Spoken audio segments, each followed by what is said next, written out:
બે સંખ્યાઓ 2:5 ના ગુણોત્તરમાં છે, જો તેમનો ગુસા 31 છે તો તે સંખ્યાઓ કઈ હશે? આ પ્રશ્ન આપણે CC 2024 માં પૂછાયેલા છે, તો આપણે કેવી રીતે ગણીશું જોઈએ. જુઓ, બે સંખ્યાઓ કેટલી આપેલી છે? 2:5 એ ગુણોત્તરે, અને ગુસા કેટલો આપેલો છે? ગુસા 31 છે.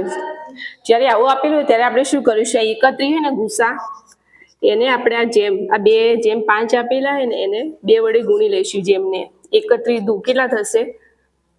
31 દુ કરીએ તો 62, અને 31 ગુણ્યા 5 કરીએ તો શું આવશે? 155.